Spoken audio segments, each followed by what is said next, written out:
The clock had just struck midnight when a man, out of breath and panic-stricken, burst into the ranger station. His eyes were wild, sweat pouring down his face as he gasped out a tale that made my blood run cold. He claimed a monster, a shadow in the dark, had attacked his friends at their campsite. The man was beside himself with terror, his words tumbling out in a frantic rush. He described the creature as a looming specter, a darkness that moved and breathed, creeping up on their unsuspecting group before launching its attack. The image he painted was one of stark horror, a nightmare brought to life in the peaceful tranquility of the woods. Naturally, skepticism was my initial reaction. Monsters aren't real, I thought, but the fear in his eyes, the raw panic in his voice, it was all too real. I couldn't ignore his plea for help. I asked him to point out their campsite on the map. My heart pounded in my chest as I studied the trails, plotting the quickest route. Every second mattered. If his story was true, his friends were in danger, and I was their only hope. Despite the fear gnawing at my gut, I knew I had to investigate. I was a ranger, after all. It was my duty to protect the park and its visitors, even if it meant facing the unknown. So, with a map in hand and a sense of dread in my chest, I headed out into the dark. The forest was eerily silent, the usual nocturnal sounds swallowed by an ominous quiet. The only sound was the pounding of my heart and the crunch of leaves beneath my feet. As I made my way towards the campsite, I couldn't help but wonder what I would find there. Would I come face to face with the monster the man had described? Or was it all just a terrifying tale spun by a scared and confused camper? Only time would tell. One thing was for sure, though. That night was a night I would never forget. The campsite was a scene straight out of a nightmare. The serenity of the forest had been brutally shattered. The once welcoming campsite was now a canvas of carnage and chaos. Tents torn apart, belongings scattered haphazardly, and the horrifying sight of body parts strewn around like discarded playthings. Blood painted the scene with a grotesque brush, a macabre masterpiece that left me frozen in shock.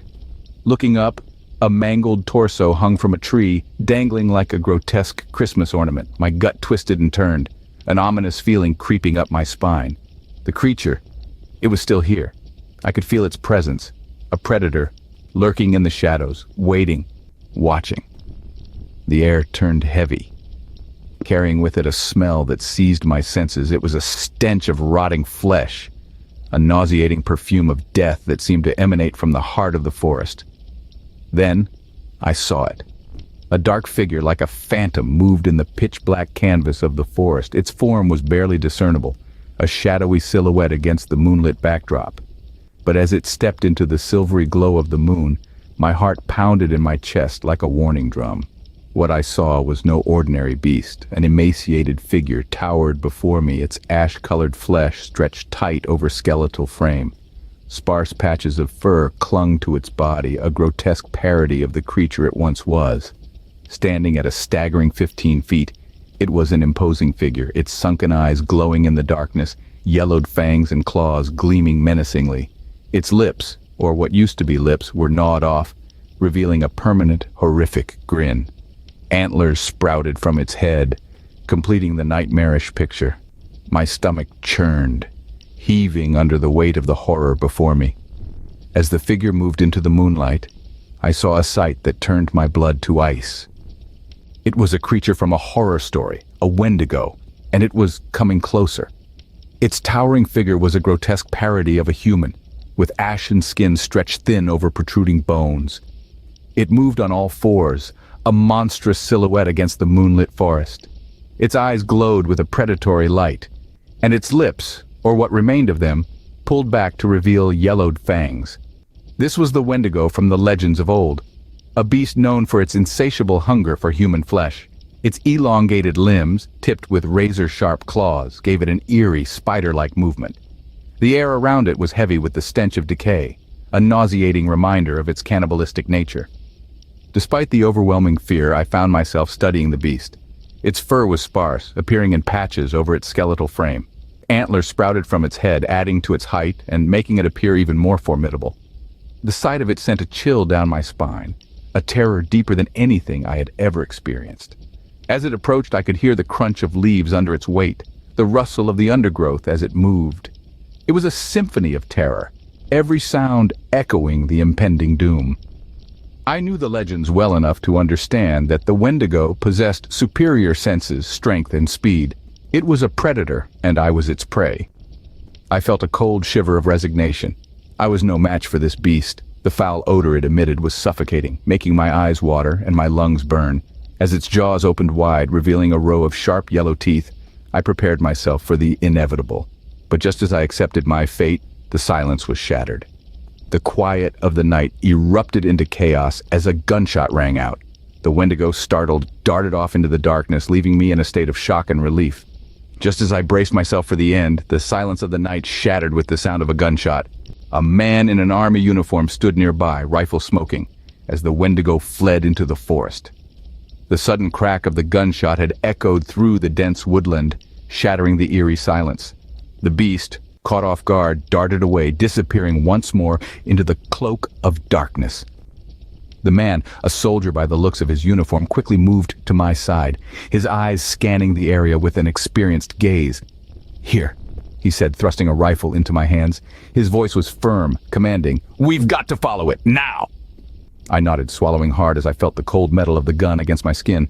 The soldier, who introduced himself as John, led the way, his footsteps sure and steady. We pushed through the undergrowth, our hearts pounding in time with the distant, retreating footsteps of the Wendigo. But the creature was fast, unnaturally so, and it vanished into the darkness, leaving us standing alone in the heart of the forest. The moonlight filtered through the trees, casting long, ghostly shadows that seemed to dance and sway with every rustle of the leaves. John let out a frustrated hiss, slamming his rifle down onto the ground. The sound echoed ominously, a stark reminder of our failure. We had lost the Wendigo, and with it, our chance to end the nightmare. "Damn it," John muttered, running a hand through his hair. He looked back at me, his gaze hardened by the night's events.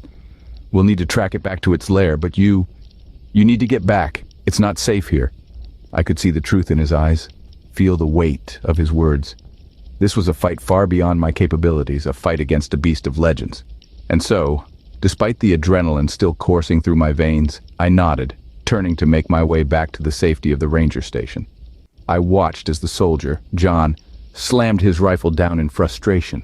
The Wendigo vanished into the night. I could see the grim determination on John's face as he declared he must track the Wendigo alone. His resolve was as sharp as the winter air cutting through the forest, and I could feel the urgency of his mission. He rolled up his sleeve, revealing a long, jagged scratch on his arm. "If I don't kill it," he said, his voice barely more than a whisper, "I'll turn into one of them." The revelation hit me like a punch to the gut. The Wendigo wasn't just a monster. It was a curse, a fate worse than death. It was the transformation of man into a creature of nightmares, a process that had already begun in John. It was a tale spun around campfires, a legend I had dismissed as mere folklore until this night. But now the truth was as clear as the moonlight filtering through the trees. The fear that had been simmering within me now erupted, filling me with a cold dread. I was no soldier, no hero ready to face a mythical beast. I was a park ranger, a protector of nature, not a warrior against supernatural forces. John must have seen the terror in my eyes, for he didn't ask me to join him. Instead, he handed me a spare rifle, his fingers briefly brushing against mine. "Go back to the station," he ordered, his voice firm yet compassionate. "Stay safe." With that, he turned and disappeared into the night, swallowed by the shadows as he ventured deeper into the forest. I stood there for a moment, caught between my duty and my fear, between the man who needed my help and the monster that awaited us. But fear won. I was no match for the Wendigo. I was no match for the horror that this night had become. With a heavy heart and a chilling fear, I fled back to the safety of the ranger station, leaving John and the beast behind in the dark forest.